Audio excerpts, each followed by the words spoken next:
ধামাকাদার নতুন পর্ব। বিহানের জন্মদিনে নিজের হাতেই বিহানকে কেক খাইয়ে দেয় কম্পাস। আর তখন সেই অনুষ্ঠানের মধ্যেই সকলের সামনে বিহান তার মনের কথা কম্পাসকে বলে দেয়। এই ফুল এপিসোডটি পেতে লাইক দিয়ে সম্পূর্ণ ভিডিও দেখতে থাকুন। কম্পাস বাড়িতে নেই এটা মাহি ও অনির কাছে জানতে পেরে বিহান রেগে কম্পাসের রুমের দিকে যেতে লাগে। আর অন্যদিকে কম্পাস দাদুকে সায়স্তা করে পেছনের বেলকনি দিয়ে রুমের মধ্যে ঢুকে পড়ে। এদিকে বিহান কম্পাসের রুমের দরজা লাগানো দেখে বারবার কম্পাসকে ডাকতে থাকে। কম্পাসও সে রুমের মধ্যে থেকে দ্রুত তার কাপড়টা চেঞ্জ করে শাড়িটা পরে নেয়। আর নিজে দরজাটা খুলে বিহানের সামনে এসে দাঁড়ালে বিহান অপলক দৃষ্টিতে কম্পাসের দিকে তাকিয়ে থাকে। আর মনে মনে বলতে থাকে, অনি আর মাহি আমাকে মিথ্যে বললো কেন?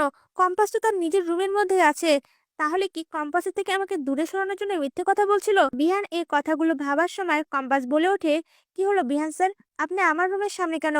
তখন কম্পাসের হাত ধরে তার বার্থডের জন্য যে ডেকোরেশন করেছিল সেখানে কম্পাসকে নিয়ে যায়। কম্পাসও তার বিহান স্যারের জন্মদিনের অনুষ্ঠানটা আবারও করতে দেখে অনেক খুশি হয়ে বলে ওঠে, বিহান স্যার আপনি আমার সঙ্গে সেলিব্রেট করার জন্য আবারও ডেকোরেশন করেছেন।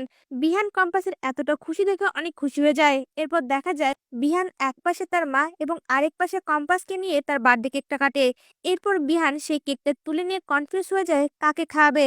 তখন বিহানের মা ঋতুজা চৌধুরী ইশারা দিয়ে কম্পাসকে সেই কেকটা খাইয়ে দিতে বলে।